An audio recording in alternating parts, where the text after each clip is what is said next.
The world often looks at leaders through a narrow lens. They see titles, organizational charts, quarterly reports, and a relentless focus on processes. They mistake management for leadership. And while managing is necessary, it is merely the scaffolding. True leadership, the kind that ignites movements, creates industries, and fundamentally shifts human experience, transcends mere management. It's not about overseeing tasks. It's about igniting souls. It's about pulling people towards an impossible future, not pushing them through a mundane present. Many strive to lead, but few truly inspire. They might direct, they might delegate, they might even control, but they rarely tap into that deep wellspring of human potential that transforms a job into a mission, a team into a family, and a product into a phenomenon. They focus on the how and the what, but they miss the profound why. They struggle to unlock the sheer, terrifying potential hidden within the people around them because they haven't first unlocked it within themselves. I know, because I spent my life obsessed with this very question: how do you inspire millions? How do you create a culture where the impossible becomes the inevitable? What I learned, what I built, was more than just a company. It was a code. A leadership code forged in the crucible of impossible demands, relentless pursuit of excellence, and an unwavering belief in the human spirit. It's a blend of uncompromising vision, almost unreasonable demand, and an inspiration so potent it could move mountains. This code, I assure you, is not about charisma alone. It's about consistency. It's about building a mind so strong, so clear, so definite in its intention that it doesn't just terrify rivals, it magnetizes brilliance. It compels others to follow, not out of obligation, but out of a shared, burning desire to create something insanely great. Let me tell you about my journey, not just as a CEO, but as a conductor of human possibility. My leadership wasn't about being liked. It was about being respected. It wasn't about consensus. It was about conviction. And it certainly wasn't about settling. From the very beginning, I understood that the deepest human desire isn't just to earn a living. It's to make a dent in the universe. My job, as I saw it, was to awaken that desire, to give it form, and to provide the stage for people to perform their life's work. I often spoke about intuition, about connecting the dots, about following your heart. But beneath that, there was a relentless, almost brutal discipline. My approach was rooted in a profound belief that leadership begins with an unshakable vision. Not a vague idea, not a quarterly target, but a picture so vivid, so compelling, so intrinsically connected to a fundamental human need that it transcends mere business goals. It's a vision that makes employees feel part of something infinitely bigger than themselves, bigger than any product or profit margin. When people truly believe they are building a cathedral, not just laying bricks, their entire approach to work transforms. They bring not just their hands, but their hearts, their minds, their very souls to the task. I always believed that the best way to lead was to make the vision so crystal clear, so overwhelmingly attractive, that people would self-organize, innovate, and push through obstacles simply to realize it. This wasn't about micromanagement, it was about macro inspiration. I didn't need to tell people every step. I needed to show them the summit and then get out of their way while simultaneously demanding that they climb higher than they ever thought possible. For me, leadership was about the unwavering conviction that we were doing something meaningful, something that would resonate with millions. That belief had to be contagious.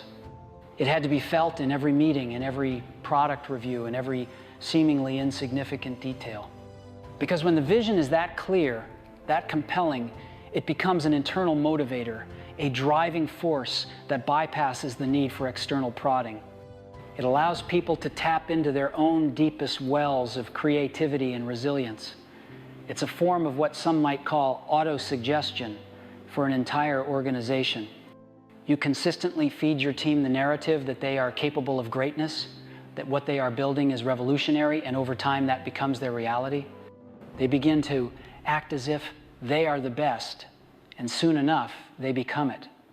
This vision was inseparable from what I called the A-team principle. This was not a suggestion, it was a commandment. I was absolutely ruthless in my pursuit of excellence in hiring. I only wanted the best. Not just the most skilled, but the most passionate, the most rebellious, the ones who truly believed in the fundamental purpose of what we were trying to achieve. Many leaders compromise, settling for good enough, because the best are hard to find, hard to attract, hard to retain, but I never compromised. I knew that the difference between merely good and insanely great often came down to the caliber of the people on the team. I believed that one A player was worth 100 C players. And when you have an A team, you don't need to manage them. You empower them. You give them the hardest problems, the seemingly impossible challenges, and you unleash them. I created an environment where the best wanted to come and do their life's work.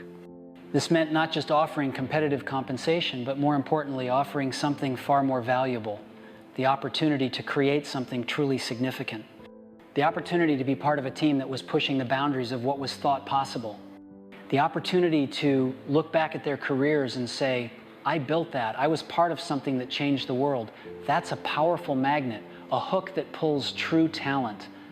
I believe that when you hire for passion, for that burning desire to make a difference, you get a commitment that no bonus or perk can buy. You get people who will stay up all night, not because they're told to, but because they can't imagine doing anything less. They are forcing themselves to be consistent with their own internal drive for excellence. And hand in hand with this pursuit of excellence was my infamous approach to demanding it. Yes, I was notorious for my bluntness, for my high standards, for my almost unreasonable expectations. Some called it temperamental, I called it clarity. I had no patience for mediocrity, for excuses, for people hiding behind process or fear. When someone presented work that was good enough, I would push, I would provoke. I would often tear it apart, not to demean them, but to push them beyond what they thought was possible. I understood that people often put limits on themselves. They settle for what's comfortable, what's expected. My job was to shatter those self-imposed limitations, to show them a higher bar, and then inspire them to leap over it. This demanding nature wasn't personal. It was driven by the vision. When you believe you're building something truly great, something that will impact millions of lives, there's no room for compromise. Every detail matters. Every pixel, every screw, every line of code. My feedback could be harsh, direct, unflinching, but it was always, always aimed at pushing people to achieve their absolute best, to tap into capabilities they didn't even know they possessed. It was a form of brutal truths, not to hurt, but for ultimate growth. It was me consistently forcing the team to be consistent with the highest possible standards, even when it hurt, even when it felt impossible. Because I knew deep down that discomfort was the gateway to true breakthrough. This wasn't about being a tyrant. It was about embodying an unwavering commitment to excellence, so profound that it became contagious. When I demanded insanely great, it wasn't just a phrase. It was a cultural expectation. It meant pushing for details, like a silent fan inside a computer, even if no one would ever hear it. It meant perfecting the internal wiring of a device, even if it was hidden from view. Why? Because the pursuit of perfection, even in the unseen, permeates the entire product. It signals a dedication, a craftsmanship, an integrity that translates into an unparalleled user experience. This deep attention to detail, this internal pursuit of flawlessness, wires your nervous system for excellence. It trains your brain to accept nothing less than your absolute best, not just for the public, but for your own internal standard. This is how you build an identity of a master. I understood that true leadership is about shaping culture, fostering genius, and inspiring extraordinary outcomes. It's about creating an environment where people feel safe enough to experiment and fail, yet simultaneously push to achieve feats they once considered impossible. This dual pressure, this creative tension is where magic happens. It's where individuals become teams and teams become legends. And it all begins with a leader who embodies that vision, who demands that excellence, and who never, ever settles for average. I always wanted to ensure that every individual felt that life will pay whatever price you ask of it. And I asked for excellence. I asked for greatness. And I created a culture where people were inspired to demand it of themselves too. This consistent demand for excellence, this unwavering commitment to the vision, it wasn't just about output, it was about the identity we forged. We weren't just a company, we were pirates. We weren't just engineers, we were artists. We weren't just making products, we were making a dent in the universe. This collective identity, meticulously crafted and fiercely protected, became a powerful engine of inspiration. And I was the one who had to force that identity into being day in and day out, through my words, my actions, and my unrelenting standards. The journey of leadership, for me, was about unlocking that hidden potential within every individual, within every team. It was about creating the conditions for greatness to emerge and then getting out of the way. But it was also about holding the highest possible standard, constantly reminding everyone that what we were doing was important, that it mattered, and that it deserved nothing less than our absolute best. This is the leadership code: vision, demand, inspiration. Master these, and you won't just manage, you will inspire millions.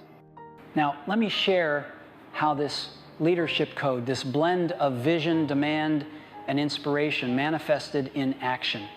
I was not just a speaker of words, I was a visionary conductor, always pushing the orchestra beyond their perceived limits, creating harmonies they never knew were possible. One of the most potent examples of this was with the Macintosh team. When we started building the Mac, it was more than just a computer project, it was a crusade. We called ourselves pirates, flying the Jolly Roger. Why? Because we were in a war against mediocrity, against the behemoths of the industry, against the very idea that computing had to be cold and inaccessible. I deliberately fostered a pirate culture, deeply committed to a shared impossible goal, to create a computer that would change the world, that would be truly personal, truly magical. I made them sign the Mac Team t-shirt, working 90 hours a week and loving it. It wasn't about the hours, it was about the intensity, the passion, the commitment to an audacious vision. I made them believe they were doing something extraordinary, something that only they, this small band of rebels, could achieve. This wasn't just about managing a project, it was about building an identity, a collective sense of purpose so strong that it became an unstoppable force. It was about building a mind so strong it terrifies rivals, not my mind alone, but the collective mind of that team, radiating such conviction that the industry couldn't help but take notice, and eventually tremble. I forced them to believe in the impossible, and then, together, we made it real. And this commitment to insanely great wasn't just for the features you could see, it permeated every fiber of what we created. I recall pushing engineers to go to extreme lengths for details that most users would never even consciously register. Take the internal layout of the circuit boards, for instance. Most companies would just throw components onto the board wherever they fit, a tangled mess hidden inside the casing. But I demanded beauty, order, and elegance, even there. The boards had to be laid out like works of art. The lines had to be straight, the components perfectly aligned. Why? Because I believe that true craftsmanship, a pursuit of perfection in the unseen, would somehow translate into a better, more intuitive experience for the user. It would manifest as a silent confidence, a deeper reliability. My engineers would argue, "But Steve, no one will ever see that." And I would retort, "But we will know, and the computer will know, and that integrity will permeate the entire product." This wasn't just an aesthetic whim. It was a profound act of leadership by demand. It was forcing myself to be consistent with an almost fanatical standard of excellence, and in doing so, forcing my team to internalize that same standard. Every time they created a beautiful internal layout, they weren't just assembling a circuit board, they were building their own identity as artisans, as masters. That consistency under what they might have perceived as unreasonable duress was carving deep neural pathways of excellence into their very being. Perhaps the greatest test of my leadership code, the ultimate demonstration of inspiring teams under immense pressure, was the development of the iPhone. This was a project shrouded in secrecy, a moonshot that would redefine an entire industry. We were trying to create a phone without a physical keyboard, when every competitor had one. We were trying to make it truly intuitive, truly magical, a device that fit into your life seamlessly. I inspired multiple teams to work in silos, often without knowing the full scope of the project, under immense pressure, with tight deadlines, and with standards that seemed impossible to meet. The mobile phone industry was a behemoth, entrenched in its ways, skeptical and often dismissive. But I leveraged our collective vision, our shared belief that we could create something utterly revolutionary. I didn't just tell them what to do, I instilled in them the why. We were going to make a phone that people would fall in love with. A phone that would change how people interacted with technology, with the world. I demanded impossible things. Perfect glass that wouldn't scratch, a multi-touch interface that felt like magic, a seamless integration of hardware and software. There were countless moments of frustration, of doubt, of engineers pushing back saying, it can't be done. And in those moments, I would often use what some might call brutal truths, not to break them, but to break through their self-imposed limitations. I would say, this isn't good enough. You're smarter than this.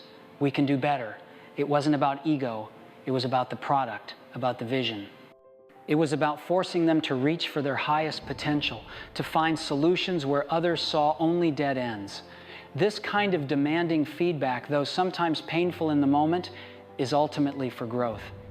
It's a leader saying, I believe in your capacity for greatness more than you do right now.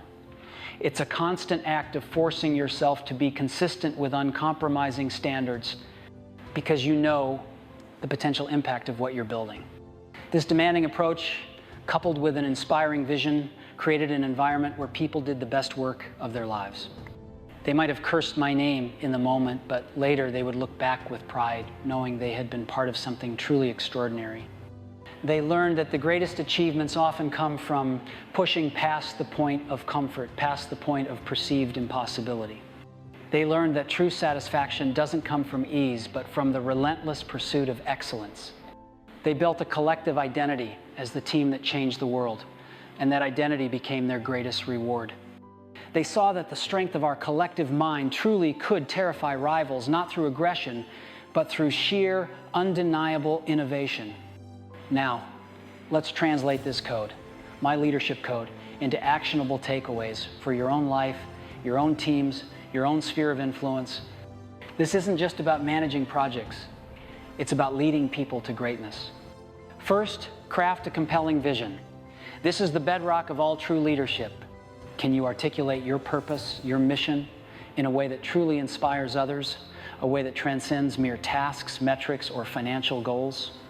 Is your vision so clear, so profound, that it makes people feel part of something bigger than themselves? Don't just list what you do. Describe why it matters, how it will change things, what the ultimate impact will be. Paint a picture that ignites imagination and fuels passion. This vision must be communicated constantly, consistently, and with unwavering conviction. It's the North Star that guides every decision, every effort. It's what you force yourself to remind your team of every single day, so they build their identity around it. Second, hire for passion, not just skills. Skills can be taught, refined. Passion, however, is a deep-seated fire, a fundamental drive. Seek out individuals who are deeply, genuinely passionate about the problem you're solving, about the vision you're pursuing. Look for the fire in their eyes, the restlessness in their spirit, the intrinsic motivation that compels them to do great work. Once you find these individuals, empower them, give them autonomy, trust them to do their life's work. My philosophy was, hire the smartest people, then get out of their way. They'll tell you what to do. This isn't about control, it's about leverage. It's about recognizing that true genius flourishes when given freedom within a compelling framework. You are forcing yourself to trust, to delegate, to empower, and in doing so, you build a powerful, self-organizing engine of talent. Third, demand. Insanely great. This is where many leaders falter. They set reasonable standards, acceptable goals, but true greatness rarely emerges from the reasonable. Set extremely high standards for yourself and your team. Don't settle for mediocrity. Don't accept good enough when insanely great is within reach. Provide honest, direct, even brutal feedback, but always frame it as a pursuit of excellence, a belief in their ultimate potential. This isn't about being mean. It's about being courageous enough to push others beyond their comfort zones, to shatter their self-imposed limitations. People often rise to the level of expectation you set for them. If you expect mediocrity, you'll get it. If you demand greatness and provide the support and inspiration to achieve it, you will get greatness. This is a continuous act of forcing yourself to be consistent with the highest possible standards, even when it feels uncomfortable, even when it means redoing work. Fourth, simplify to amplify. I learned this lesson over and over again. Complexity kills innovation. Remove distractions, bureaucracy, and unnecessary layers so your team can focus intensely on their most impactful work. The best leaders are often the best simplifiers. They cut through the noise, eliminate the superfluous, and create clarity of purpose. This allows teams to pour all their energy into what truly matters, rather than being bogged down by unnecessary processes or competing priorities. When you simplify the environment, you amplify the team's ability to execute on the vision. This is a constant act of forcing yourself to eliminate the unnecessary, to protect your team's focus, just as you protect your own. Fifth, lead by example. This is perhaps the most fundamental and often overlooked aspect of leadership. You cannot ask your team to do what you are not willing to do yourself. Embody the values and work ethic you expect from your team. If you demand excellence, be excellent. If you expect passion, be passionate. If you ask for late nights, be there too. Your actions speak louder than any words, any motivational speech. Your integrity, your dedication, your relentless pursuit of the vision, these are the most powerful forms of inspiration. When your team sees you consistently pushing yourself, consistently embodying the standards you set, they are naturally inspired to follow suit. This is how you force the identity of the leader into the identity of the team. Your personal consistency, especially under duress, becomes the blueprint for their own. In the end, leadership is not about power over people, it's about power with people. It's about shaping a culture where everyone feels empowered to contribute their genius, where impossible challenges are met with unwavering determination, and where extraordinary outcomes become the norm. It's about creating a resonance that echoes far beyond the boardroom, inspiring millions to see the world differently, to expect more, and to reach for their own version of insanely great. This is the echo of influence. Your leadership, whether you lead a small team, a large organization, or just your own life, is about shaping culture, fostering genius, and inspiring extraordinary outcomes. It's about recognizing that the potential within your sphere of influence is limitless, if only you dare to lead with conviction, demand with clarity, and inspire with unwavering belief. So, I challenge you. Identify one aspect of my leadership code you will embody this week. How will you craft a more compelling vision? How will you demand higher standards from yourself and your team? How will you simplify your environment to amplify focus? How will you lead by example in a new way? How will you inspire greatness in your sphere of influence starting today? Remember this: your work is going to fill a large part of your life, and the only way to be truly satisfied is to do what you believe is great work. And the only way to do great work is to love what you do. If you haven't found it yet, keep looking, don't settle. As with all matters of the heart, you'll know when you find it. And like any great relationship, it just gets better and better as the years roll on. So keep looking until you find it. Don't settle. That's the leadership code.